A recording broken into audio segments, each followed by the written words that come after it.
ಮಾರ್ಕಂಡೇಯ ಪುರಾಣದಲ್ಲಿ ದತ್ತಾತ್ರೇಯ ರೂಪಿ ಭಗವಂತ ಅಲರ್ಕನಿಗೆ ಯೋಗದ ಬಗ್ಗೆ ತಿಳಿಸಿಕೊಂಡು ಹೋಗ್ತಾ ಇದ್ದಾನೆ.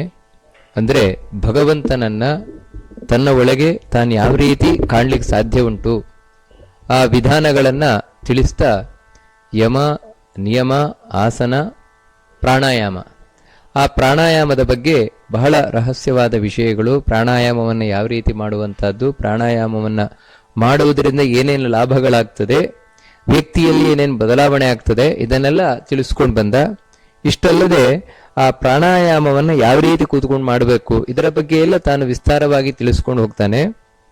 ಈ ರೀತಿ ಪ್ರಾಣಾಯಾಮವನ್ನ ಯಾವಾಗ ಒಬ್ಬ ವ್ಯಕ್ತಿ ಮಾಡಿದ ನಂತರ ಅವನಲ್ಲಿ ಏನಾಗ್ತದೆ ಅಂತ ಹೇಳಿದ್ರೆ, ರಜಸ ತಮಸೋ ವೃತ್ತಿಂ ಸತ್ವೇನ ರಜಸಸ್ತತ ಸಂಚಾದ್ಯ ನಿರ್ಮಲೆ ಸತ್ವೇ ಸ್ಥಿತೋ ಯುಂಜೀತ ಯೋಗವಿತ್ ಇಂದ್ರಿಯಾರ್ಥೇಭ್ಯ ಪ್ರಾಣಾದೀನ್ ಮನ ಏವಚ ನಿಗೃಹ್ಯ ಸಮವಾಯೇನ ಪ್ರತ್ಯಾಹಾರಮುಪಕ್ರಮೇತ್. ಸಾಮಾನ್ಯವಾಗಿ ಯಾವಾಗ ಅವನು ಪ್ರಾಣಾಯಾಮವನ್ನ ಮಾಡಿದ, ಪ್ರಾಣಾಯಾಮದಿಂದ ಸರಿಯಾಗಿ ಮಾಡಿದಾಗ ಅವನೊಳಗೆ ಏನಾಗ್ತದೆ ಅಂತ ಹೇಳಿದ್ರೆ ಸತ್ವಗುಣ ಜಾಗೃತವಾಗ್ತದೆ ಅಂತ ಹೇಳ್ತಾರೆ. ರಜೋಗುಣ ತಮೋಗುಣಗಳೇನಿದೆ, ಆ ರಜೋಗುಣ ತಮೋಗುಣಗಳು ಸತ್ವಗುಣದಿಂದಾಗಿ, ಅದೇ ರೀತಿ ಈ ಸತ್ವಗುಣದಲ್ಲಿ ಕೆಲವು ಮಿಶ್ರಣಗಳಿರ್ತದೆ, ರಜೋಗುಣದ ತಮೋಗುಣದ ಕೆಲವು ಮಿಶ್ರಣ, ಅದೆಲ್ಲವೂ ಕೂಡ ಹೋಗಿ ಅವನು ಶುದ್ಧ ಸಾತ್ವಿಕ ಗುಣ ಉಳ್ಳವನಾಗ್ತಾನೆ. ಅದರಿಂದಾಗಿ ಅವನಲ್ಲಿ ಏನಾಗುತ್ತೆ ಅಂತ ಹೇಳಿದ್ರೆ ನಿರ್ಮಲ, ಅಂದ್ರೆ ಒಳಗೆ ಏನು ಕಶ್ಮಲಗಳು ಕೂತಿತ್ತು, ಕಾಮ, ಕ್ರೋಧ, ಲೋಭ, ಮೋಹ, ಮದ, ಮತ್ಸರ ಮುಂತಾದವುಗಳಂತಹ ದೋಷಗಳು ಅವೆಲ್ಲ ಹೊರಟೋಗ್ತದೆ. ಇಂದ್ರಿಯಾರ್ಥೇಭ್ಯ ಪ್ರಾಣಾದೀನ್ ಮನ ಏವಚ. ಇಂದೇನು ಅಂತ ಹೇಳಿದ್ರೆ ಈ ಇಂದ್ರಿಯಗಳು, ಕಣ್ಣು, ಕಿವಿ ಮುಂತಾದ ಇಂದ್ರಿಯಗಳೇನಿದೆ ಆ ಇಂದ್ರಿಯಗಳು, ಹಾಗೆ ಈ ಉಸಿರಾಟ, ಮನಸ್ಸು, ಇವುಗಳೆಲ್ಲವೂ ಕೂಡ ಅವನ ನಿಯಂತ್ರಣಕ್ಕೆ ಬರಲಿಕ್ಕೆ ಶುರುವಾಗ್ತದೆ. ಅಂತ ಹೇಳಿದ್ರೆ ಅಲ್ಲಿಯವರೆಗೆ ಅವನು ಹೇಳಿದಾಗ ಕೇಳ್ತಾ ಇರುವುದಿಲ್ಲ. ಇವನಿಗೆ ಗೊತ್ತಿಲ್ಲದಂತೆಯೇ ಇಂದ್ರಿಯಗಳೆಲ್ಲೆಲ್ಲೋ ಹೋಗ್ತಾ ಇರ್ತದೆ, ಮನಸ್ಸು ಏನೇನೋ ಯೋಚನೆಯನ್ನ ಮಾಡ್ತಾ ಇರ್ತದೆ, ಉಸಿರಾಟವೂ ಕೂಡ ಇವನ ನಿಯಂತ್ರಣದಲ್ಲಿರುವುದಿಲ್ಲ. ಆದರೆ ಯಾವಾಗ ಪ್ರಾಣಾಯಾಮವನ್ನ ಮಾಡಿದ, ಆ ಪ್ರಾಣಾಯಾಮದಿಂದಾಗಿ ಇಂದ್ರಿಯಗಳು ನಿಧಾನವಾಗಿ ಇವನ ಹತೋಟಿಗೆ ಬರ್ಲಿಕ್ಕೆ ಶುರುವಾಗ್ತದೆ. ಆವಾಗ ಏನು ಮಾಡಬೇಕು ಅಂತ ಹೇಳಿದ್ರೆ ಮುಂದಿನ ಒಂದು ಹೆಜ್ಜೆಯನ್ನು ಇಡಬೇಕು ಅಂತ ಹೇಳ್ತಾರೆ. ಮುಂದಿನ ಹೆಜ್ಜೆ ಏನು ಅಂದ್ರೆ ಪ್ರತ್ಯಾಹಾರ. ಪ್ರತ್ಯಾಹಾರ ಅಂತ ಹೇಳಿದ್ರೆ ಏನು ಅದನ್ನ ಹೇಳ್ತಾರೆ, ಎಷ್ಟು ಪ್ರತ್ಯಾಹರೇತ್ ಕಾಮಾನ್ ಸರ್ವಾಂಗ ನೀವ ಕಚ್ಚಪಃ. ಈ ಪ್ರತ್ಯಾಹಾರಕ್ಕೆ ಒಂದು ಉದಾಹರಣೆಯನ್ನು ಕೊಡ್ತಾನೆ ದತ್ತಾರೂಪಿ ಭಗವಂತ. ಆಮೆ ಇದೆ. ಆಮೆ ಯಾವಾಗ ಶತ್ರುಗಳು ಬಂತು ಅಂತ ಗೊತ್ತಾಯ್ತು, ಶತ್ರುಗಳು ಬರ್ತಾ ಇದ್ದಾರೆ ಅಂತ ಗೊತ್ತಾದ ಕೂಡಲೇ ತನ್ನ ಅಂಗವನ್ನ ಸಹಜವಾಗಿ ಒಳಗೆ ಎಳ್ಕೊಳ್ತದೆ. ಏನು ಕಷ್ಟ ಇಲ್ಲ ಅದಕ್ಕೆ. ಎಲ್ಲ ತನ್ನ ಅಂಗಗಳನ್ನ ತಾನು ಸಹಜವಾಗಿ ಒಳಗೆ ಎಳ್ಕೊಂಡು ಬರೀ ಚಿಪ್ಪು ಮಾತ್ರ ಕಾಣಿಸ್ತದೆ. ಇದನ್ನೇ ಪ್ರತ್ಯಾಹಾರ ಅಂತ ಕರೀತಾರೆ. ಅಂದ್ರೆ ನಮ್ಮ ಇಂದ್ರಿಯಗಳೇನಿದೆ, ಇಂದ್ರಿಯಗಳ ಒಂದು ಸ್ವಭಾವ ಏನು ಅಂತ ಹೇಳಿದ್ರೆ ಅದು ಹುಟ್ಟಿದಾಗಿನಿಂದಲೂ ಕೂಡ ಈ ಪ್ರಪಂಚವನ್ನೇ ನೋಡ್ತಾ, ಕೇಳ್ತಾ, ಮುಟ್ಟುತ್ತಾ, ಮೂಸುತ್ತಾ ನಿಂತಿರುವಂತಹದ್ದು. ಅದಕ್ಕೋಸ್ಕರ ಆ ಇಂದ್ರಿಯಗಳು ತಾನು ಇಚ್ಛೆ ಪಡುವುದೇ ಕಣ್ಣು ಪ್ರಪಂಚವನ್ನ ನೋಡಬೇಕು ಅಂತ, ಕಿವಿ ಪ್ರಪಂಚದಲ್ಲಿ ಏನೇನು ಶಬ್ದಗಳಿದೆ, ಮಾತುಗಳಿದೆ ಅದನ್ನೆಲ್ಲ ಕೇಳ್ತಾ ಇರಬೇಕು ಅಂತ, ಮೂಗು ಇಲ್ಲಿರುವಂತಹ ಪರಿಮಳ, ವಾಸನೆ ಮುಂತಾದವುಗಳನ್ನು ಮೂಸಬೇಕು, ಚರ್ಮ ತಾನು ಏನು ಹಿತಕರವಾದದ್ದು ಅದನ್ನು ಮುಟ್ಟಬೇಕು, ಈ ರೀತಿಯೆಲ್ಲ ಇಚ್ಛೆ ಪಡ್ತಾ ಇರ್ತದೆ. ಇವುಗಳಿಂದ ಆ ಇಂದ್ರಿಯಗಳೇನಿದೆ ಅದನ್ನು ಒಳಗೆ ಎಳ್ಕೊಳ್ಬೇಕು ಅಂತ ಹೇಳ್ತಾನೆ. ಆಮೆ ಯಾವ ರೀತಿ ತನ್ನ ಅಂಗಗಳನ್ನ ಒಳಗೆ ಎಳ್ಕೊಳ್ತದೆ ಆ ರೀತಿ ಇವನು ಒಳಗೆ ಎಳ್ಕೊಳ್ಬೇಕು. ಯಾಕೆ ಅಂತ ಹೇಳಿದ್ರೆ ಈ ಯೋಗಿಯಾದವ ಈಗ ಹೊರ ಪ್ರಪಂಚದಿಂದ ಒಳ ಪ್ರಪಂಚಕ್ಕೆ ಹೋಗ್ತಾ ಇದ್ದಾನೆ. ನಾವು ದೇವರನ್ನ ನೋಡ್ಬೇಕು ಅಂತ ಹೇಳಿದ್ರೆ ಹೊರಗಿನ ಪ್ರಪಂಚದಲ್ಲಿ ಹುಡುಕ್ಲಿಕ್ಕೆ ಬರೋಲ್ಲ. ಹೊರಗಿನ ಪ್ರಪಂಚದಲ್ಲಿ ದೇವರು ಸುಲಭವಾಗಿ ಕಾಣುವುದಿಲ್ಲ. ಅದಕ್ಕೋಸ್ಕರ ದೇವರನ್ನ ನೋಡ್ಲಿಕ್ಕೆ ಬಯಸುವಂತಹ ಯೋಗಿ ತಾನು ಒಳ ಪ್ರಪಂಚಕ್ಕೆ ಹೋಗ್ತಾನೆ. ಅದಕ್ಕೆ ಏನ್ ಮಾಡಬೇಕು ಅಂತ ಹೇಳಿದ್ರೆ ಶುದ್ಧವಾದ ಮನಸ್ಸು, ಇಂದ್ರಿಯಗಳು ಅದನ್ನ ಒಳಗೆ ಎಳ್ಕೊಳ್ಬೇಕು, ಹೊರಗೆ ಹೋಗದಾಗೆ ನೋಡ್ಕೊಳ್ಬೇಕು. ಇದನ್ನೇ ಪ್ರತ್ಯಾಹಾರ ಅಂತ ಕರೀತಾರೆ ಅಂತ ಹೇಳ್ತಾರೆ. ಈ ರೀತಿ ಆಗಬೇಕು ಅಂತ ಹೇಳಿದ್ರೆ ಅದಕ್ಕೊಂದು ಉಪಾಯವನ್ನು ಕೂಡ ಹೇಳ್ತಾನೆ. ಸದಾತ್ಮರತಿರೇಕಸ್ಥ. ಅದಕ್ಕೆ ಮುಖ್ಯ ಏನು ಬೇಕು ಅಂತ ಹೇಳಿದ್ರೆ ಒಳಗೆ ಎಳ್ಕೊಳ್ಬೇಕು ಅಂದ್ರೆ ಈ ಕಣ್ಣು, ಕಿವಿ, ಮೂಗು ಮುಂತಾದವುಗಳೇನಿದೆ ಅದನ್ನು ಒಳಗೆ ಎಳ್ಕೊಳ್ಬೇಕು ಅಂತ ಹೇಳಿದ್ರೆ ಮನಸ್ಸು ಗಟ್ಟಿಬೇಕು. ಯಾಕಂತ ಹೇಳಿದ್ರೆ ಮನಸ್ಸು ಅನ್ನುವಂತಹದ್ದು ಹಗ್ಗ ಇದ್ದಾಗೆ, ಈ ಇಂದ್ರಿಯಗಳು ಕುದುರೆಗಳಿದ್ದಾಗೆ.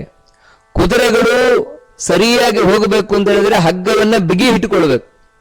ಯಾರು ಸಾರಥಿ ಇದ್ದಾನೆ, ಸಾರಥಿ ಕುದುರೆಯ ಹಗ್ಗಗಳನ್ನ ತಾನು ಬಿಗಿಯಾಗಿ ಹಿಡ್ಕೊಂಡ್ರೆ ಕುದುರೆಗಳು ಎಷ್ಟು ವೇಗದಲ್ಲಿ ಬೇಕೋ ಅಷ್ಟೇ ವೇಗದಲ್ಲಿ ಹೋಗ್ತದೆ. ಈ ಮನಸ್ಸೆಂಬ ಹಗ್ಗ ಏನಿದೆ ಇದನ್ನ ಹಿಡ್ಕೊಳ್ಳೋದು ಯಾವುದು ಅಂದ್ರೆ ಬುದ್ಧಿ. ಅದಕ್ಕೆ ಬುದ್ಧಿ ಮನಸ್ಸು ವಿಶೇಷವಾಗಿ ಏನ್ ಚಿಂತನೆ ಮಾಡಬೇಕು ಅಂತ ಹೇಳಿದ್ರೆ ದೇವರನ್ನ ಚಿಂತನೆ ಮಾಡಬೇಕು ಅಂತ ಹೇಳಿದ್ರೆ, ಯಾವಾಗ ದೇವರನ್ನ ಚಿಂತನೆ, ಅದು ಚಿಂತನೆ ಮಾಡುವುದು ಯಾವ ರೀತಿ, ದೇವರ ಚಿಂತನೆ ದೇವರ ಆಲೋಚನೆ ಒಳಗಿನಿಂದ ಯಾಕೆ ಬರಬೇಕು ಅಂತ ಹೇಳಿದ್ರೆ ಏನೋ ಅಯ್ಯೋ ನಾನ್ ದೇವರನ್ನ ನೋಡ್ಬೇಕಪ್ಪ ಅಂತ ಏನೋ ಮಾಡಬೇಕು ಅಂತ ಮಾಡುವುದಲ್ಲ, ಅಂದ್ರೆ ಇಷ್ಟ ಇಲ್ಲದೆ ಕಷ್ಟವಾಗಿ ಅನಿವಾರ್ಯವಾಗಿ ಮಾಡುವಂತಹದ್ದಲ್ಲ. ಯಾವ ರೀತಿ ನಾವಿವತ್ತು ದೇವರ ಕಾರ್ಯಕ್ರಮಗಳನ್ನ ಮಾಡ್ತೇವೆ, ಅದೇನು ಅಂತ ಹೇಳಿದ್ರೆ ಇಷ್ಟದಿಂದಲ್ಲ, ಮತ್ತೇನು ಅಂತ ಹೇಳಿದ್ರೆ ಮಾಡಬೇಕು ಅಂತ ಮಾಡುದು, ಈ ರೀತಿ ಪ್ರಯೋಜನ ಇಲ್ಲ. ಅದಕ್ಕೆ ಹೇಳ್ತಾರೆ ಸದಾ ಆತ್ಮರತಿ. ರತಿ ಅಂತ ಹೇಳಿದ್ರೆ ಆಸೆ, ಆಸಕ್ತಿ. ದೇವರಲ್ಲಿ ಅವನಿಗೆ ಆಸಕ್ತಿ ಮೂಡಬೇಕು, ದೇವರಲ್ಲಿ ಪ್ರೀತಿ ಮೂಡಬೇಕು, ದೇವರಲ್ಲಿ ಭಕ್ತಿ ಮೂಡಬೇಕು ಸದಾ. ಅದು ಒಂದು ನಿಮಿಷ 2 ನಿಮಿಷ ಅಲ್ಲ, 24 ಗಂಟೆಯೂ ಕೂಡ ದೇವರದ್ದೇ ಅವನಿಗೆ ಇಚ್ಛೆ ಆಗಬೇಕು. ನನಗೆ ದೇವರನ್ನು ನೋಡಬೇಕು, ನನಗೆ ದೇವರನ್ನು ನೋಡಬೇಕು. ಈ ರೀತಿ ಒಳಗಿನಿಂದ ಯಾವಾಗ ಹಂಬಲ ಬರುತ್ತದೆ, ಆ ಹಂಬಲಕ್ಕೆ ಕಾರಣ ಏನು ಅಂತ ಹೇಳಿದ್ರೆ ದೇವರ ಬಗ್ಗೆ ಇವನು ತಿಳ್ಕೊಳ್ಳುವುದು.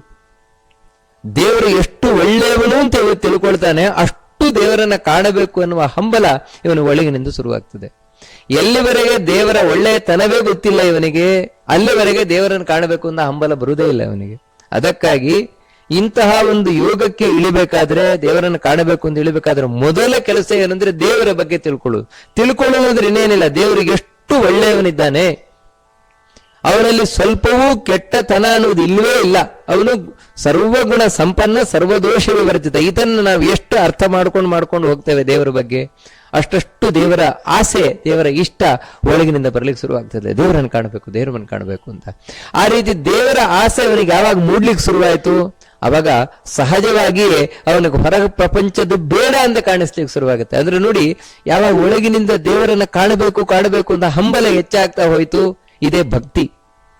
ಯಾಕಂದ್ರೆ ಭಕ್ತಿ ಅಂತ ಹೇಳಿದ್ರೆ ಭಗವಂತನಲ್ಲಿ ಬಿಡಲಾರದ ನಂಟು, ಅವನ ಮಹಿಮೆಯನ್ನು ತಿಳಿತಾ ಈ ಮಹಿಮೆಯನ್ನ ಕೇಳುವಂತಾಗಿದ್ದೇನಿದೆ ಇದೇ ಜ್ಞಾನ.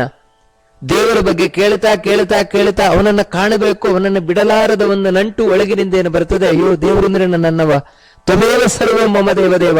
ಇಂಥದ್ದೇನಿದೆ ಇದು ಭಕ್ತಿ. ಈ ಭಕ್ತಿ ಜ್ಞಾನಗಳು ಏನ್ ಮಾಡ್ತದೆ ಅಂದ್ರೆ ಸಹಜವಾಗಿಯೇ ಇವನನ್ನು ಹೊರ ಪ್ರಪಂಚದಿಂದ ದೂರ ಮಾಡ್ತದೆ.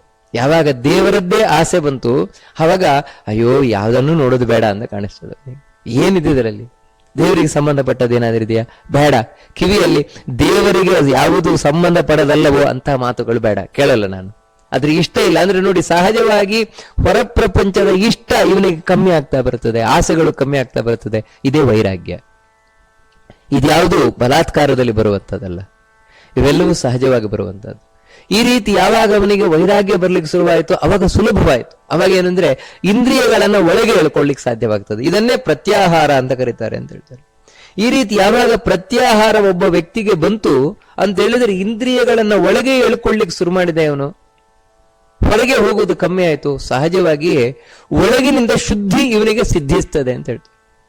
ಅದು ಕೂಡ ಎಷ್ಟೊಂದು ದತ್ತಾತ್ರೇಯ ಹೇಳ್ತಾರೆ, ಸಭಾಖ್ಯಾಭ್ಯಂತರಂ ಶೌಚಂ ನಿಷ್ಪಾದ್ಯ ಕಂಠನಾಭಿತ ಅಂತ ಹೇಳ್ತಾರೆ. ಒಳಗೆ ಹೊರಗೆ ಎರಡು ಕಡೆ ಇವನು ಶುದ್ಧವಾಗ್ತಾನೆ, ಮಡಿ ಆಗ್ತಾನೆ ಅವನು. ಅಂತಹ ಯೋಗಿ ಮಡಿ ಆಗ್ತಾನೆ. ಒಳಗೆ ನಾಭಿಯ ಕೆಳಭಾಗದಿಂದ ಹಿಡಿದು, ಅಂದ್ರೆ ಆ ನಾಡಿಯಿಂದ ಏನ್ ಹೇಳ್ತೇವೆ ಸುಷುಮ್ನಾ ನಾಡಿ ಸಂಪೂರ್ಣ ಶುದ್ಧವಾಗ್ತದೆ ಅವನಿಗೆ. ಆ ನಂತರ ಅವನು ಮಾಡಬೇಕಾದದ್ದೇನೆಂದ್ರೆ ಧಾರಣ ಅಂತ ಹೇಳ್ತೀವಿ. ಈ ರೀತಿ ಯಾವಾಗ ಒಳಗಿನಿಂದ ಅವನಿಗೆ ಶುದ್ಧವಾಯಿತು, ಆ ನಂತರ ಧಾರಣಕ್ಕೆ ಇಳಿಬೇಕು. ಏನಿದು ಧಾರಣ ಅಂತ ಹೇಳಿದ್ರೆ ಆ ಧಾರಣದ ಬಗ್ಗೆ ತಿಳಿಸ್ಕೊಂಡು ಹೋಗ್ತಾನೆ. ತಥಾ ವೈ ಯೋಗಯುಕ್ತಸ್ಯ ಯೋಗಿನೋ ನಿಯತಾತ್ಮನಃ ಸರ್ವೇ ದೋಷಾ ಪ್ರಣಶ್ಯಂತಿ ಸ್ವಸ್ಥಸ್ಥೈವೋಪಜಾಯತೆ ಪ್ರಾಣಾಯಾಮದ ಶಬ್ದೋಚ ಧಾರಣ ಸಾಭಿಧೀಯತೆ. ಅಂದ್ರೆ ಧಾರಣ ಅಂತ ಹೇಳಿದ್ರೆ ಮನಸ್ಸನ್ನ ದೇವರಲ್ಲಿ ಇಡುವಂತದ್ದು. ಧಾರಣೆ ಚುಚ್ಯತೆ ಚೇಯಂ ಅದನ್ನು ಹೇಳ್ತಾರೆ. ವಿವರ್ಧಯತಿ ನಾರೋಹೇತ್ ತಸ್ಮಾತ್ ಭೂಮಿ ಮನಿರ್ಜಿತಾಂ ಪ್ರಾಣಾನಾಂ ಉಪಸಂರೋಧಾತ್ ಪ್ರಾಣಾಯಾಮ ಇತಿ ಸ್ಮೃತಃ ಧಾರಣೆ ತ್ಯುಚ್ಯತೆ ಚೇಯಂ ಧಾರ್ಯತೆ ಯನ್ಮನೋ ಯಥ ಶಬ್ದಾದಿಭ್ಯ ಪ್ರವೃತ್ತಾನಿ ದಕ್ಷಾನಿ. ಅದಕ್ಕೆ ಹೇಳ್ತಾರೆ ಧಾರಣ ಅಂತ ಹೇಳಿದ್ರೆ ಧರಿಸುವಂತದ್ದು. ಏನಂತ ಹೇಳಿದ್ರೆ ದೇವರ ರೂಪವನ್ನ, ದೇವರ ರೂಪವನ್ನ ಒಳಗೆ ಧರಿಸುವಂತಹದ್ದನ್ನ ಧಾರಣ ಅಂತ ಹೇಳ್ತಾರೆ. ಯಾಕಂದ್ರೆ ಇಲ್ಲಿವರೆಗೆ ಏನಾಗಿತ್ತು ಅಂತ ಹೇಳಿದ್ರೆ, ಒಬ್ಬ ವ್ಯಕ್ತಿಗೆ ಒಳಗಿನಿಂದ ಏನು ಹತೋಟಿ ಇರಲಿಲ್ಲ. ಒಳಗೆ ಇದು ಇವಾಗ ನಮಗೆ ಯಾವ ರೀತಿ ಪರಿಸ್ಥಿತಿ ಇದೆ ಅಂದ್ರೆ, ಒಳಗೆ ಏನಿದೆ ಅಂತಾನೆ ಗೊತ್ತಿಲ್ಲ. ಒಳಗೂ ನಮಗೂ ಸಂಬಂಧವೇ ಇಲ್ಲ ಅಂತ ನಾವು ಮಾಡ್ಕೊಂಡು ಕೇವಲ ಹೊರಗಿನ ಪ್ರಪಂಚ ಮಾತ್ರ ನಮ್ದು ಅಂತ ತಿಳ್ಕೊಂಡು ಕೂತಿದ್ದೇವೆ. ಆದ್ರೆ ಯಾವಾಗ ಒಬ್ಬ ವ್ಯಕ್ತಿ ಈ ರೀತಿ ಒಂದೊಂದನ್ನೇ ಮಾಡ್ಕೊಂಡು ಹೋಗ್ತಾನೆ, ಅವನು ಪ್ರತ್ಯಾಹಾರವನ್ನು ಮುಗಿಸಿದಾಗ ಅವನಲ್ಲಿ ಏನು ವ್ಯತ್ಯಾಸ ಆಗ್ತದೆ ಅಂತ ಹೇಳಿದ್ರೆ, ಒಳಗಿನಿಂದ ಅವನಿಗೆ ಒಂದು ಕಾಣ್ಲಿಕ್ಕೆ ಶುರುವಾಗ್ತದೆ, ಒಳಗೆ ಹೋಗ್ಲಿಕ್ಕೆ ಸಾಧ್ಯವಾಗುತ್ತೆ, ಒಳಗೆ ಅನೇಕ ಒಂದು ಗಂಟೆಗಳ ಕಾಲ ನಿಂತ್ಕೊಳ್ಳಿಕ್ಕೆ ಸಾಧ್ಯವಾಗುತ್ತೆ ಒಳಗೆ. ಆಗ ಅವನು ಒಳಗೆ ಆ ದೇವರ ಒಂದೊಂದೇ ಅಂಗ ಅವಯವಗಳನ್ನು ಕೆತ್ತುವಂತದ್ದೇನಿದೆ, ಇದು ಧಾರಣ ಅಂತ ಕರೀತಾರೆ. ಆಗ ತಾನು ದೇವರನ್ನ ತಾನು ಕೆತ್ತುತ್ತಾನೆ. ಒಳಗೆ ಏನು ತಾನು ಕೇಳಿದ್ದಾನೆ ಆ ರೀತಿ ದೇವರನ್ನ ಕೆತ್ತುತ್ತಾ ಹೋಗ್ತಾನೆ. ನಮಗೆ ಮನಸ್ಸಿಗೆ ಕಂಡ ಹಾಗೆ ದೇವರನ್ನ ಚಿಂತನೆ ಮಾಡುವುದಲ್ಲ. ಯಾಕಂದ್ರೆ ನಾವ್ ಯಾವ ರೀತಿ ಆಲೋಚನೆ ಮಾಡ್ತೇವೆ ಆ ರೀತಿ ದೇವರಿಲ್ಲ ಅಂತ ಹೇಳ್ತದೆ ಉಪನಿಷತ್ತು. ಮತ್ತೆ ದೇವರು ಹೇಗಿದ್ದಾನೆ ಇದನ್ನ ಕಂಡ ಋಷಿಗಳು ನಮಗೆ ತಿಳಿಸ್ಕೊಂಡು ಹೋಗ್ತಾರೆ. ಇದನ್ನೆಲ್ಲ ತಂತ್ರಶಾಸ್ತ್ರಗಳು ಸ್ಪಷ್ಟ ಹೇಳ್ತದೆ. ದೇವರ ಒಂದೊಂದು ಅಂಗ ಅವಯವಗಳು ಯಾವ ರೀತಿ ಇದೆ, ಯೋಗಿಗಳು ಜ್ಞಾನಿಗಳು ಯಾವ ರೀತಿ ಕಂಡಿದ್ದಾರೆ ದೇವರನ್ನ, ಅದನ್ನು ತಿಳಿಸ್ಕೊಂಡು ಬರ್ತಾರೆ. ಅಳತೆ ಸಮೇತ ತಿಳಿಸ್ಕೊಂಡು ಹೋಗ್ತಾರೆ. ನಾವು ಒಳಗೆ ದೇವರನ್ನ ಯಾವ ರೀತಿ ಕೆತ್ತಬೇಕು, ಎಷ್ಟೆಷ್ಟು ಇಂಚು ಯಾವ್ಯಾವ್ದಿರಬೇಕು ಅದನ್ನ ತಿಳಿಸ್ಕೊಂಡು ಹೋಗ್ತಾರೆ. ಇದರ ಒಂದು ಮಾದರಿಯಾಗಿ ಮಾಡೆಲ್ ಆಗಿ ದೇವಸ್ಥಾನದಲ್ಲಿ ವಿಗ್ರಹವನ್ನ ಕೆತ್ತುವಂಥದ್ದು. ಆ ವಿಗ್ರಹವನ್ನ ಒಳಗೆ ಕೆತ್ತುತ್ತಾನೆ ಒಬ್ಬ ಯೋಗಿ. ಇದನ್ನ ಧಾರಣ ಅಂತ ಕರೀತಾರೆ. ಯಾವಾಗ ಈ ಧಾರಣ ಅವನಿಗೆ ಆಯಿತು ಅಂದ್ರೆ ಧರಿಸ್ಲಿಕ್ಕೆ ಸಾಧ್ಯವಾಯಿತು. ಒಮ್ಮೆ ಒಂದು ಪಾದವನ್ನು ಒಳಗೆ ಕೆತ್ತಿದ ಅಂತ ಹೇಳಿದ್ರೆ, ಯಾವಾಗ ಕಣ್ಣು ಮುಚ್ಚಿ ಕೂತ ಅಂತ ಹೇಳಿದ್ರೆ ಆ ಪಾದ ಅವನ ಎದುರಿಗೆ ಬರ್ತದೆ. ಮುಂದಿನದ್ದು ತಾನು ದೇವರ ಇಡೀ ಕಾಲನ್ನ ಕೆತ್ತುತ್ತಾನೆ. ಕೆತ್ತಿದ ಅಂತ ಹೇಳಿದ್ರೆ ಒಂದು ಸಲ ಅಲ್ಲ, ಇವತ್ತಿಗಲ್ಲ, ಇನ್ ಯಾವತ್ತು ಅವನು ಕಣ್ಣು ಮುಚ್ಚಿ ಧ್ಯಾನಕ್ಕೆ ಕೂತರು ಕೂಡ ಅವನಿಗೆ ಆ ರೂಪ ಎದುರಿಗೆ ಬರುತ್ತದೆ. ಈ ರೀತಿ ಸಂಪೂರ್ಣ ಆ ವಿಗ್ರಹವನ್ನ ಕೆತ್ತುತ್ತಾನೆ. ಕೆತ್ತುವುದು ಅಂತ ಹೇಳಿದ್ರೆ ಅದು ಇನ್ಯಾವತ್ತು ಅವನು ಕಣ್ಣು ಮುಚ್ಚಿ ಕೂತರು ಕೂಡ ಆ ವಿಗ್ರಹ ಚಾಚು ತಪ್ಪದೆ. ನಾವು ಯಾವ ರೀತಿ ದೇವಸ್ಥಾನದಲ್ಲಿ ಕಣ್ಣು ಮುಂದೆ ವಿಗ್ರಹವನ್ನ ನೋಡ್ತೇವೆ ದೇವರದ್ದು, ಆ ರೀತಿ ಅವನಿಗೆ ಕಣ್ಣು ಮುಚ್ಚಿದಾಗ ಒಳಗಿನಿಂದ ದೇವರು ಅಷ್ಟು ಸ್ಪಷ್ಟವಾಗಿ ಕಾಣಿಸ್ತಾನೆ. ಇದನ್ನ ಧಾರಣ ಅಂತ ಕರೀತಾರೆ. ಯಾವಾಗ ಈ ರೀತಿ ಧಾರಣವೂ ಕೂಡ ಅವನಿಗೆ ಸಿದ್ಧಿ ಆಯ್ತು ಅಂತ ಹೇಳಿದ್ರೆ, ಕಣ್ಣು ಮುಚ್ಚಿ ಕೂತಾಗ ದೇವರ ರೂಪ ಅವನಿಗೆ ಕಾಣಿಸ್ಲಿಕ್ಕೆ ಶುರುವಾಯಿತು. ಸರ್ವೇ ದೋಷ ಪ್ರಣಶ್ಯಂತಿ. ಆಗ ಅವನಲ್ಲಿ ಏನು ದೋಷಗಳಿರ್ತವೆ ಒಳಗಿನಿಂದ ಅಂದ್ರೆ ಪಾಪದಿಂದಾಗಿ ದೋಷಗಳು ಉಂಟಾಗಿರ್ತದೆ. ಒಳಗೆ ಏನೇನೋ ದೋಷಗಳು, ಆ ಎಲ್ಲ ದೋಷಗಳು ಪರಿಹಾರ ಆಗ್ತದೆ ಅಂತ ಹೇಳ್ತಾರೆ. ಸ್ವಸ್ಥಶ್ಚಯೋಪಜಾಯತೆ. ಅಷ್ಟು ಮಾತ್ರ ಅಲ್ಲ, ಇವನು ಒಳ್ಳೆ ಸ್ವಸ್ಥನಾಗ್ತಾನೆ, ಸಮರ್ಥನಾಗ್ತಾನೆ ಇವನು ಅಂತ ಹೇಳ್ತಾರೆ. ವೀಕ್ಷತೆ ಚ ಪರಂ ಬ್ರಹ್ಮ ಪ್ರಾಕೃತಾಶ್ಚ ಗುಣಾನ್ ಪೃಥಕ್. ಆಗ ಒಳಗೆ ದೇವರನ್ನ ಕಾಣ್ತಾನೆ, ದೇವರನ್ನ ಕಂಡು ಮಾತನಾಡ್ತಾನೆ. ಅಂದ್ರೆ ಇವನೇನು ಕೆತ್ತಿದ ಪ್ರತಿಮೆ ಏನಿದೆ ಆ ಪ್ರತಿಮೆಯನ್ನ ಇವನು ಚಿಂತನೆ ಮಾಡ್ತಾನೆ. ಆ ಭಗವಂತನನ್ನ ಒಳಗಿನಿಂದ ಮಾತಾಡಿಸ್ತಾನೆ. ಇವನು ತಾನು ಕೆತ್ತಿರುವ ಪ್ರತಿಮೆ ಏನಿದೆ ಆ ಪ್ರತಿಮೆಯನ್ನ ಮಾತಾಡಿಸ್ತಾನೆ, ಪ್ರತಿಮೆಯನ್ನು ಮುಟ್ತಾನೆ ಒಳಗಿನಿಂದ. ಆಶ್ಚರ್ಯ ಏನಂತ ಹೇಳಿದ್ರೆ, ಇವನ ಆ ಧಾರಣ ಹೆಚ್ಚಾಗ್ತಾ ಹೋದಾಗೆ, ಹೆಚ್ಚೆಚ್ಚು ಆ ದೇವರನ್ನ ಸ್ತೋತ್ರ ಮಾಡ್ತಾ ಶುರು ಮಾಡಿದಾಗೆ ದೇವರು ಇವನಿಗೆ ಮಾತಾಡಿ ಶುರು ಮಾಡ್ತಾನೆ ಒಳಗಿನಿಂದ. ಇದೇ ಧ್ಯಾನ ಅವಸ್ಥೆ. ಅವಾಗ ಏನು ಅಂತ ಹೇಳಿದ್ರೆ, ಆ ದೇವರ ಹತ್ರ ಮಾತಾಡ್ತಾ ಅಲ್ಲೇ ತಲ್ಲೀನವಾಗಿ ಬಿಡ್ತಾನೆ. ಈ ಪ್ರಪಂಚವನ್ನು ಸಂಪೂರ್ಣ ಮರೆತು ಬಿಡ್ತಾನೆ.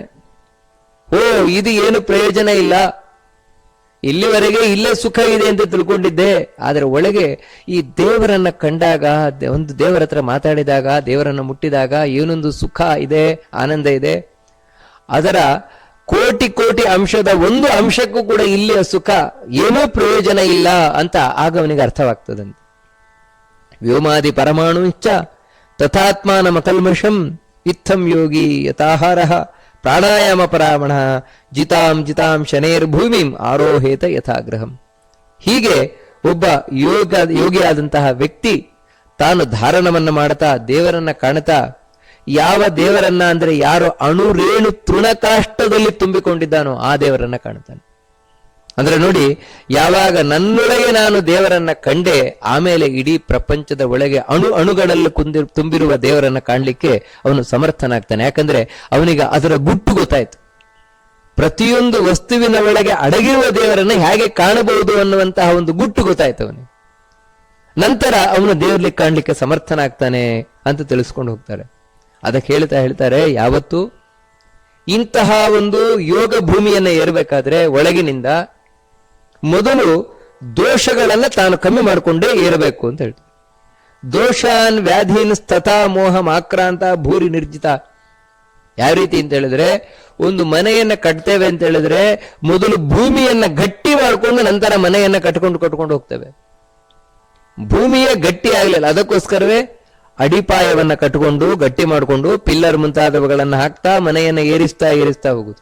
ಹಾಗೆಯೇ ಒಬ್ಬ ಯೋಗಿಯಾದ ವ್ಯಕ್ತಿ ತಾನು ಒಳಗೆ ಧಾರಣ ದೇವರನ್ನ ಕಾಣ್ಲಿಕ್ಕೆ ಹೋಗ್ಬೇಕಾದ್ರೆ ಮೊದಲು ದೋಷಗಳನ್ನು ಬಿಡಬೇಕು. ಏನು ದೋಷಗಳು ಅಂತ ಹೇಳಿದ್ರೆ ಅದನ್ನು ಹೇಳ್ಕೊಂಡು ಹೋಗ್ತಾರೆ. ದೋಷಾನ್ ವ್ಯಾಧಿನಿ ಕಾಮ, ಕ್ರೋಧ, ಲೋಭ, ಮೋಹ ಇವುಗಳೆಲ್ಲ ಇದ್ರೆ ಅಡಿಪಾಯ ಇಲ್ಲದ ಮನೆ ಇದ್ದ ಹಾಗೆ, ಪ್ರಯೋಜನ ಇಲ್ಲ. ಅದೇ ರೀತಿ ರೋಗ ರುಜಿನಗಳು ಇರಬಾರದು ಅಂತ ಹೇಳ್ತಾರೆ. ರೋಗ ರುಜಿನಗಳನ್ನ ಕಮ್ಮಿ ಮಾಡ್ಕೊಳ್ಬೇಕು. ಆ ರೀತಿ ಮಾಡಿಕೊಂಡಾಗ ತಾನು ನಂತರ ನಿಧಾನವಾಗಿ ಮೇಲಕ್ಕೆ ಏರ್ಲಿಕ್ಕೆ ಸಾಧ್ಯವಾಗತ್ತೆ, ದೇವರನ್ನು ಕಾಣ್ಲಿಕ್ಕೆ ಸಾಧ್ಯವಾಗತ್ತೆ ಅಂತ ಹೇಳ್ತಾ ಒಂದು ಮಾತನ್ನ ಹೇಳ್ತಾರೆ. ಯಾವತ್ತು ತಾನು ಈ ಯೋಗವನ್ನ ಮಾಡಬೇಕಾದ್ರೆ ಆರೋಗ್ಯವಂತನಾಗಿರಬೇಕು. ನಾದ್ಮಾತ ಕ್ಷುಧಿತ ಶ್ರಾಂತು ನಚ ವ್ಯಾಕುಲ ಚೇತನಃ ಯುಂಜೀತ ಯೋಗಂ ರಾಜೇಂದ್ರ ಯೋಗಿ ಸಿದ್ಧ್ಯರ್ಥಮಾದೃತಃ. ಕೆಲವು ನಿಯಮಗಳನ್ನು ತಿಳಿಸ್ಕೊಂಡು ಹೋಗ್ತಾನೆ ದತ್ತಾತ್ರೇಯ. ಇಂಥ ಒಂದು ಯೋಗಕ್ಕೆ ಇಳಿಬೇಕಾದ್ರೆ ಮೊದಲು ಏನು ಮಾಡಬೇಕಾದ್ರೆ ಹಸಿದು ಯೋಗಕ್ಕೆ ಹೋಗಬಾರದು, ಇಂತಹ ಯೋಗವನ್ನು ಮಾಡ್ಲಿಕ್ಕೆ ಹೋಗಬಾರದು. ಅಥವಾ ಸುಸ್ತಾಗಿದ್ದಾಗ ಯೋಗವನ್ನು ಮಾಡ್ಲಿಕ್ಕೆ ಹೋಗಬಾರದು. ಅಥವಾ ಎಲ್ಲ ಟೆನ್ಷನ್ ಅಲ್ಲಿದ್ದಾಗ ಯೋಗವನ್ನು ಮಾಡ್ಲಿಕ್ಕೆ ಹೋಗಬಾರದು. ನಾತಿಶೀತೆ ನಚೋಷ್ಣೇಚ ನದ್ವಂದ್ವೇ ನಾನಿಲಾತ್ಮಕೆ. ತುಂಬಾ ಶೀತಳವಾದ ವಾತಾವರಣದಲ್ಲಿ ತಾನು ಯೋಗಕ್ಕೆ ಇಳಿಬಾರದು. ಅಂದ್ರೆ ಸಿದ್ಧಿಯನ್ನು ಹೊಂದಿದ ಮೇಲೆ ಬೇರೆ ವಿಷಯ. ಯಾಕಂತ ಹೇಳಿದ್ರೆ ಆವಾಗ ಇವನ ದೇಹದ ಪರಿಸ್ಥಿತಿಯೇ ಬದಲಾಗಿ ಹೋಗ್ತದೆ. ಆದರೆ ಸಿದ್ಧಿಯನ್ನು ಹೊಂದುವುದಕ್ಕಿಂತ ಮುಂಚಿತವಾಗಿ ಇವನು ಅತ್ಯಂತ ಚಳಿಯ ಪ್ರದೇಶದಲ್ಲಿ, ಅತ್ಯಂತ ಉಷ್ಣವಾದ ವಾತಾವರಣದಲ್ಲಿ, ತುಂಬಾ ಗಾಳಿ ಬೀಸುವಂತಹ ಜಾಗದಲ್ಲಿ, ಇಂತಹ ಜಾಗಲ್ಲೆಲ್ಲ ತಾನು ಧ್ಯಾನಕ್ಕೆ ಇಳಿಬಾರದು. ಅದೇ ರೀತಿ ಎಲ್ಲಿ ತುಂಬಾ ಶಬ್ದ ಬರ್ತಾ ಇದೆ, ಎಲ್ಲಿ ತುಂಬಾ ನೀರಿದೆ, ಅಥವಾ ಹಟ್ಟಿ ನಿಜವಾಗ್ಲೂ ಕೂಡ ಧ್ಯಾನಕ್ಕೆ ಯೋಗ್ಯವಾದಂತಹ ಜಾಗ. ಹಸುವನ್ನು ಕಟ್ಟುವ ಹಟ್ಟಿ ತುಂಬಾ ಒಳ್ಳೆಯದು ಅಂತ ಹೇಳ್ತಾರೆ. ಆದರೆ ಅದು ಜೀರ್ಣವಾಗಿತ್ತು ಅಂತ ಹೇಳಿದ್ರೆ ಅಲ್ಲಿ ತಾನು ಕೂತ್ಕೊಳ್ಬಾರದು. ಅದೇ ರೀತಿ 4 ದಾರಿ ಮಧ್ಯದಲ್ಲಿ ಕೂತ್ಕೊಳ್ಳುವಂತಹದ್ದು, ಒಣಗಿದ ಎಲೆಯ ಮೇಲೆ ಕೂತ್ಕೊಳ್ಳುವಂತಹದ್ದು, ಸ್ಮಶಾನದಲ್ಲಿ ಕೂತ್ಕೊಳ್ಳುವಂತಹದ್ದು, ಅಥವಾ ಎಲ್ಲಿ ಈ ಹಾವು ಮುಂತಾದವುಗಳ ಪ್ರಾಣಿಗಳಿದೆ ಅಲ್ಲಿ ತಾನು ಧ್ಯಾನಕ್ಕೆ ಕೂತ್ಕೊಳ್ಳುವಂತಹದ್ದು, ಇನ್ನು ಎಲ್ಲಿ ಭಯದ ವಾತಾವರಣ ಇದೆ ಅಲ್ಲಿ ತಾನು ಧ್ಯಾನಕ್ಕೆ ಕೂತ್ಕೊಳ್ಳುವಂತಹದ್ದು. ಈ ಎಲ್ಲಾ ದೇಶಗಳಲ್ಲೂ ಕೂಡ ಯಾವತ್ತು ಧ್ಯಾನಕ್ಕೆ ಕೂತ್ಕೊಳ್ಬಾರದು. ಇವೆಲ್ಲ ಯೋಗ್ಯವಾದ ಜಾಗ ಅಲ್ಲ. ಯಾವುದು ಪರಿಶುದ್ಧವಾದಂತಹ ಜಾಗ ಇದೆ ಅಲ್ಲಿ ತಾನು ಕೂತ್ಕೊಳ್ಬೇಕು ಅಂತ ಹೇಳ್ತಾರೆ. ಈ ರೀತಿ ಇವನು ಧ್ಯಾನಕ್ಕೆ ಕೂತಾಗ ಇವನಿಗೆ ಕೆಲವು ವಿಘ್ನಗಳು ಬರ್ತದೆ ಅಂತ ಹೇಳ್ತಾನೆ ದತ್ತಾತ್ರೇಯ ರೂಪಿ ಭಗವಂತ. ವಿಘ್ನಗಳು ಅಂತ ಹೇಳಿದ್ರೆ ಶಾರೀರಿಕವಾದಂತಹ ದೋಷಗಳು ಇವನಿಗೆ ಕಾಣಿಸಿಕೊಳ್ಬಹುದು, ರೋಗ ರುಜಿನಗಳು ಉಂಟಾಗಬಹುದು ಇವನಿಗೆ. ಅದನ್ನು ಹೇಗೆ ಪರಿಹಾರ ಮಾಡ್ಕೊಳ್ಬೇಕು, ಅದಕ್ಕೆ ಬೇಕಾದ ಉಪಾಯವನ್ನು ದತ್ತಾತ್ರೇಯ ರೂಪಿ ಭಗವಂತ ತಿಳಿಸ್ಕೊಂಡು ಬರ್ತಾನೆ. ಆಹಾರದಲ್ಲಿ ಯಾವ ರೀತಿ ನಿಯಂತ್ರಣವನ್ನ ಮಾಡಿಕೊಳ್ಬೇಕು ಅದನ್ನೆಲ್ಲ ತಾನು ವಿಸ್ತಾರವಾಗಿ ತಿಳಿಸ್ಕೊಂಡು ಬರ್ತಾನೆ. ತಿಳಿಸ್ಕೊಂಡು ಬಂದು ಈ ರೀತಿ ಯಾವಾಗ ಒಬ್ಬ ವ್ಯಕ್ತಿ ಯೋಗವನ್ನ ಮಾಡ್ತಾನೆ, ಆ ಯೋಗವನ್ನ ಮಾಡಿ ಸಿದ್ಧಿಯನ್ನ ಯಾರು ಪಡಿತಾನೆ, ಅಥವಾ ಸಿದ್ಧಿಯನ್ನು ಪಡೆಯುವ ಸಮೀಪದಲ್ಲಿದ್ದಾನೆ, ಅಥವಾ ಸರಿಯಾದ ಮಾರ್ಗದಲ್ಲಿ ಸಾಗುತ್ತಾ ಇದ್ದಾನೆ, ಅವನಲ್ಲಿ ಏನೇನು ಕಾಣಿಸ್ತದೆ, ವ್ಯತ್ಯಾಸ ಏನು ಕಾಣುತ್ತದೆ? ದೇವರನ್ನು ಕಾಣಬೇಕು ಅಂತ ಹೊರಟಿದ್ದಾನೆ, ಹೋಗುತ್ತಾ ಇದ್ದಾನೆ, ಸರಿಯಾದ ಮಾರ್ಗದಲ್ಲಿ ಹೋಗ್ತಾ ಇದ್ದಾನೆ, ಹೇಗೆ ಗೊತ್ತಾಗತ್ತೆ? ಅದನ್ನು ಬಹಳ ಸುಂದರವಾಗಿ ತಿಳಿಸ್ಕೊಂಡು ಬರ್ತಾನೆ. ಅಲೋಲ್ಯಮಾರೋಗ್ಯ ಅನಿಷ್ಠುರತ್ವಂ ಗಂಧಶುಭೋ ಮೂತ್ರ ಪುರೀಶಮಲ್ಪಂ ಕಾಂತಿ ಪ್ರಸಾದ ಸ್ವರ ಸೌಮ್ಯತಾಚ ಯೋಗ ಪ್ರವೃತ್ತೇ ಪ್ರಥಮಂ ಹಿ ಚಿನ್ನಂ. ಒಬ್ಬ ವ್ಯಕ್ತಿ ಸರಿಯಾದ ಮಾರ್ಗದಲ್ಲಿ ಹೋಗುತ್ತಾ ಇದ್ದಾನೆ, ದೇವರನ್ನ ಕಾಣುವ ಮಾರ್ಗದಲ್ಲಿ ಹೋಗುತ್ತಾ ಇದ್ದಾನೆ ಅಂತ ಹೇಳಿದ್ರೆ ಅವನಲ್ಲಿ ಏನು ವ್ಯತ್ಯಾಸಗಳಾಗ್ತವೆ ಅದನ್ನು ತಿಳಿಸ್ತಾರೆ. ಮೊದಲನೆಯದ್ದು ಅಲೌಲ್ಯಂ, ಅವನ ಮನಸ್ಸಿನಲ್ಲಿರುವ ಚಾಂಚಲ್ಯ ಹೊರಟು ಹೋಗ್ತದೆ ಅಂತ ಹೇಳ್ತಾರೆ. ಚಾಂಚಲ್ಯ ಹೋಗುತ್ತಾ ಬರ್ತದೆ ಅಂತ ಹೇಳಿದ್ರೆ ಅಲ್ಲಿವರೆಗೆ ಗೊಂದಲ ಇರ್ತದೆ ಅವನಿಗೆ. ಹಾಗೋ ಹೀಗೋ ಅದೋ ಇದೋ ಏನ್ ಮಾಡ್ಬೇಕು ಗೊತ್ತಿಲ್ಲ ಅಂತ ಹೇಳುದು, ಕೆಲವು ಸಲಹೆ ಮಾಡುದು, ಈ ರೀತಿ ಮಾಡುದು. ಒಟ್ಟಾರೆ ಏನು ಅಂತ ಹೇಳಿದ್ರೆ ಹೀಗೆ ಅಂತಿಲ್ಲ, ಹೇಗೋ ಮಾಡ್ಕೊಂಡು ಹೋಗ್ತಾ ಇರುವಂತ ಈ ರೀತಿ ಇರೋಲ್ಲ ಅವನು ಅಂತ ಹೇಳ್ತಾರೆ. ಅವನಿಗೆ ನಿಶ್ಚಯವಾದ ಜ್ಞಾನ ಇರ್ತದೆ. ಇದು ಹೀಗೆ ಮಾಡಬೇಕು, ಇದು ಹೀಗೆ ಇರಬೇಕು. ನೋಡಿ, ಈ ರೀತಿ ಒಂದು ನಿಶ್ಚಯದಿಂದ ಇರ್ತಾನೆ. ಇದಕ್ಕೆ ಈ ರೀತಿ ಇದ್ದಾನೆ ಅಂತ ಹೇಳಿದ್ರೆ ಖಂಡಿತವಾಗಿ ಇವನು ದೇವರನ್ನ ಕಾಣುವ ಒಂದು ಮಾರ್ಗದಲ್ಲಿ ಸಾಗುತ್ತಾ ಇದ್ದಾನೆ ಅನ್ನುವ ಚಿಹ್ನೆ ಇದು ಅಂತ ಹೇಳ್ತಾರೆ, ಒಂದನೇದಾಗಿ. ಎರಡನೇದೇನು ಅಂತ ಹೇಳಿದ್ರೆ ಆರೋಗ್ಯಂ, ಆರೋಗ್ಯವಂತನಾಗಿರುವುದು. ಇದನ್ನು ಕೂಡ ತಿಳಿಸ್ತಾನೆ. ಯಾವಾಗ ಅವನು ಆರೋಗ್ಯವಂತನಾಗಿದ್ದಾನೆ, ದೇವರನ್ನ ಕಂಡಿದ್ದಾನೆ ಅಥವಾ ದೇವರನ್ನ ಕಾಣುವ ಮಾರ್ಗದಲ್ಲಿದ್ದಾನೆ. ಇದು ಕೂಡ ಬಹಳ ಮುಖ್ಯವಾಗಿ ಬೇಕಾದದ್ದು ಅಂತ ಹೇಳ್ತಾರೆ. ದೇವರ ಮಾರ್ಗದಲ್ಲಿ ಯಾರು ಸಾಗುತ್ತಾ ಇದ್ದಾನೆ, ಕಾಣುವ ಮಾರ್ಗದಲ್ಲಿ, ಅವನಿಗೆ ಯಾವತ್ತೂ ಆರೋಗ್ಯ ಚೆನ್ನಾಗಿರ್ತದೆ, ಆರೋಗ್ಯ ಹಾಳಾಗುವುದಿಲ್ಲ, ಅವನದ್ದು ರೋಗ ರುಜಿನಗಳು ಬರುವುದಿಲ್ಲ ಅವನಿಗೆ ಅಂತ ತಿಳಿಸ್ಕೊಂಡು ಹೋಗ್ತಾರೆ. ಇನ್ನು ಹೇಳ್ತಾರೆ ಅನಿಷ್ಠುರತ್ವಂ.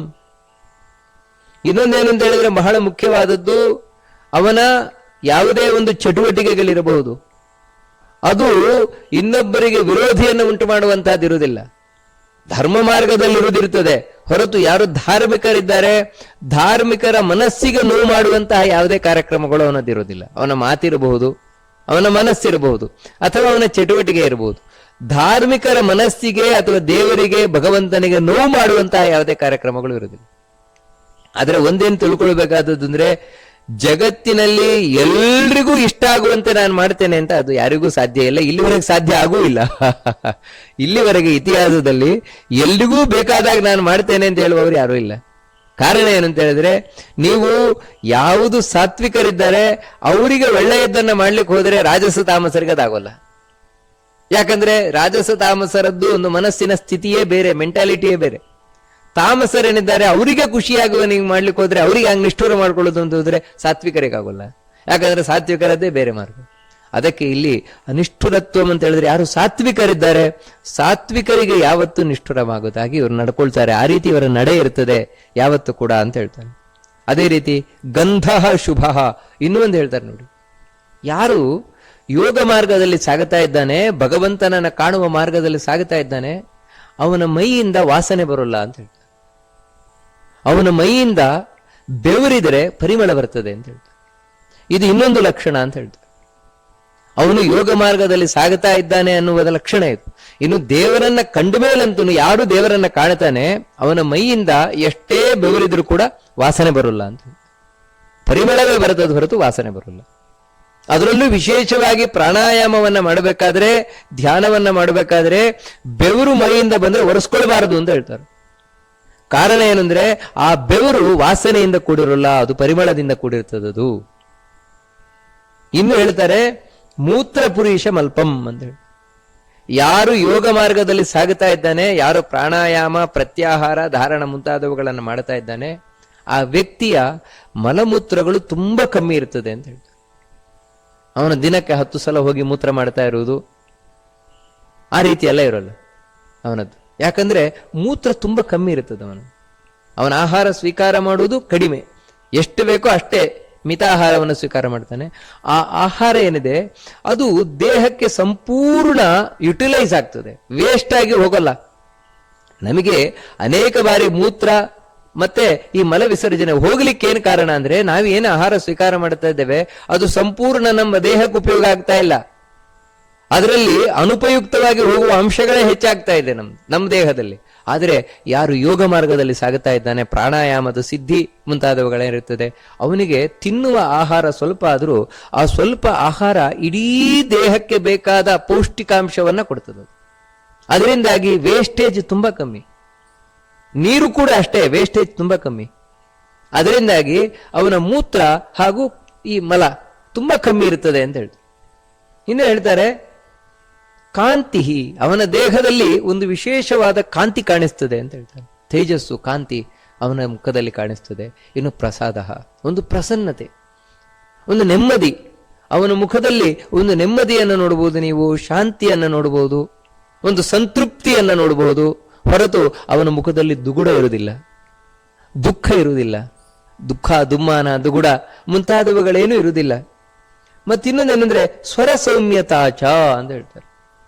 ಯಾರು ಯೋಗ ಮಾರ್ಗದಲ್ಲಿ ಹೋಗ್ತಾನೆ ಅವನ ಮಾತು ಕೂಡ, ಅವನ ಸ್ವರವೂ ಕೂಡ ಆ ಸ್ವರದಲ್ಲಿ ಒಂದು ಸೌಮ್ಯತೆ ಇರ್ತದೆ ಅಂತ ಹೇಳಿ.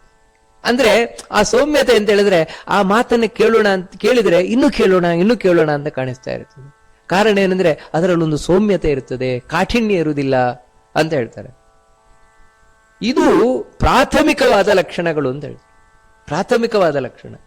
ಈ ಲಕ್ಷಣಗಳಿದ್ರೆ ವಾಸ್ತವಿಕವಾಗಿ ಇವನು ಸಾಗ್ತಾ ಇದ್ದಾನೆ ಆ ಮಾರ್ಗದಲ್ಲಿ ಅಂತ ಹೇಳ್ಬೋದು. ಅಷ್ಟು ಮಾತ್ರ ಅಲ್ಲ, ಇವನು ಆ ಯೋಗ ಮಾರ್ಗದಲ್ಲಿ ಸಾಗಿದಷ್ಟು ಕೂಡ ಇನ್ನೊಂದೇನಾಗ್ತದೆ ಅಂದ್ರೆ ಅನುರಾಗಂ ಜನೋಯಾತಿ ಪರೋಕ್ಷೇ ಗುಣಕೀರ್ತನಂ. ಜನ ಇವನನ್ನ ಪ್ರೀತಿಸ್ಲಿಕ್ಕೆ ಶುರು ಮಾಡ್ತಾರಂತೆ, ಇವನ ಬಗ್ಗೆ ಹೆಚ್ಚೆಚ್ಚು ಪ್ರೀತಿಯನ್ನು ತೋರಿಸ್ಲಿಕ್ಕೆ ಶುರು ಮಾಡ್ತಾರಂತೆ. ನೋಡಿ, ಯಾವತ್ತು ಜನ ನಮ್ಮನ್ನ ಪ್ರೀತಿಸ್ತಾರೆ ಅನ್ನುವುದು ಎದರಲ್ಲಿ ಹೊಗಳಿಕೆಯಿಂದ ಗೊತ್ತಾಗುವುದಲ್ಲ. ಎದರಲ್ಲಿ ಹೊಗಳೋರು ಬೇಕಾದಷ್ಟು ಮಂದಿ ಇರ್ತಾರೆ, ಆದ್ರೆ ಈ ಎದುರಿನ ಹೊಗಳಿಕೆಗೆ ಬೆಲೆಯೇ ಇಲ್ಲ. ಯಾರು ಯೋಗಿ ಇದ್ದಾನೆ, ಆ ಯೋಗಿಯನ್ನ ಎದರಲ್ಲಿ ಹೊಗಳದೇ ಇದ್ರೂ ಕೂಡ ಹಿಂದಿನಿಂದ ಬಹಳಷ್ಟು ಗೌರವ ಭಾವನೆ ಅವನ ಬಗ್ಗೆ ಇರ್ತದೆ ಅಂತ ಹೇಳ್ತಾರೆ. ಯಾಕಂತ ಹೇಳಿದ್ರೆ ಎದುರಿನಿಂದ ಅವನನ್ನು ನಗಾಡುವುದಿಲ್ಲ, ಮಾತಾಡುವುದಿಲ್ಲ, ಲೋಕದೊಟ್ಟಿಗೆ ಬೆರೆಯುವುದಿಲ್ಲ ಅವನು. ಆದರೆ ಹಿಂದಿನಿಂದ ಮಾತ್ರ ಅವನ ಬಗ್ಗೆ ಬಹಳಷ್ಟು ಗೌರವ ಭಾವನೆ ಇರ್ತದೆ ಎಲ್ರಿಗೂ ಕೂಡ. ಎಲ್ಲರೂ ಅವನನ್ನು ಹೊಗಳುವವರೇ ಆಗಿರ್ತಾರೆ ಹೊರತು ತೆಗಳುವವರು ತುಂಬಾ ಕಮ್ಮಿ ಇರ್ತಾರೆ ಅಂತ ಹೇಳ್ತಾರೆ. ಇದು ಒಬ್ಬ ಯೋಗಿಯ ಲಕ್ಷಣವಾಗಿರ್ತದೆ ಅಂತ ಹೇಳ್ತಾರೆ. ಅಷ್ಟು ಮಾತ್ರ ಅಲ್ಲ, ನಬಿಭ್ಯತಿ ಚ ಸತ್ವಾನಿ ಸಿದ್ಧಿರ್ಲಕ್ಷಣ ಮುತ್ತಮಂ. ಯಾವತ್ತೂ ಯಾವುದಕ್ಕೂ ಹೆದರುವುದಿಲ್ಲ.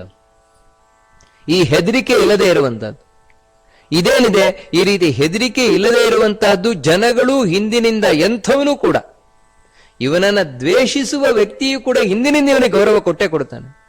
ಯಾಕಂದ್ರೆ ಅವನ ಒಂದು ಆ ತೇಜಸ್ಸು ಆ ರೀತಿ ಇರ್ತದೆ. ಹಾಗೆಯೇ ಯಾವುದಕ್ಕೂ ಹೆದರದೆ ಇರುವುದು, ಯಾಕಂದ್ರೆ ದೇವರ ಮೇಲಿಟ್ಟಿರುವ ಅಪಾರವಾದ ನಂಬಿಕೆ. ಇದು ಉತ್ತಮವಾದ ಲಕ್ಷಣ ಅಂತ ಹೇಳ್ತಾರೆ. ಒಬ್ಬ ಯಾರು ಯೋಗಿ ಇದ್ದಾನೆ, ಯೋಗಿಯಲ್ಲಿ ಕಾಣುವಂತಹ ಉತ್ತಮವಾದ ಲಕ್ಷಣ.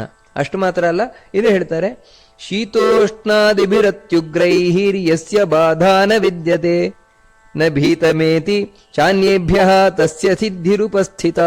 ಇನ್ನು ಸಿದ್ಧಿ ಆಗಿಬಿಡ್ತು ಅಂತ ಹೇಳಿದ್ರೆ, ದೇವರನ್ನ ಕಂಡ, ಯೋಗದ ಸಿದ್ಧಿ ಆಯಿತು ಅಂತ ಹೇಳಿದ್ರಂತನೂ ಕೂಡ ಆಮೇಲೆ ಎಂಥ ಚಳಿಯೂ ಕೂಡ ಇವನಿಗೆ ಏನು ಮಾಡಲ್ವಂತ.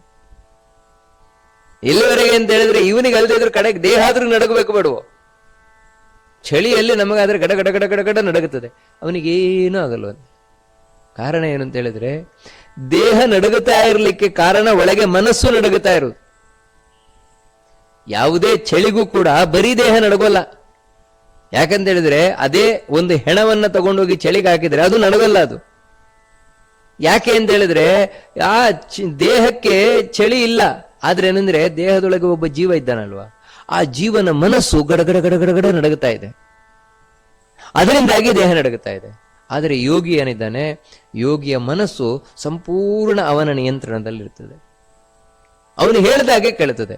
ಅದಕ್ಕಾಗಿ ಇಲ್ಲ, ಏನೂ ಆಗ್ತಾ ಇಲ್ಲ, ನನಗೇನು ಆಗ್ತಾ ಇಲ್ಲ, ಈ ರೀತಿ ತಿಳಿದು ಮನಸ್ಸಿಗೆ ತಾನು ಆರ್ಡರ್ ಮಾಡಿದ ಅಂದ್ರೆ ಮನಸ್ಸು ಶಾಂತವಾಗಿರುತ್ತದೆ, ಸ್ವಲ್ಪವೂ ನಡಗಲ್ಲ. ಅದಕ್ಕೆ ಅವನ ದೇಹ ನಡಗಲ್ಲ.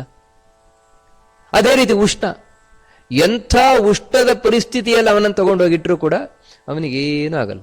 ಯಾಕಂದ್ರೆ ಅವನ ಮನಸ್ಸು ಆ ರೀತಿ ಇರ್ತದೆ, ಅಷ್ಟು ಗಟ್ಟಿಯಾಗಿರ್ತದೆ ಅಂತ ಹೇಳ್ತಾರೆ.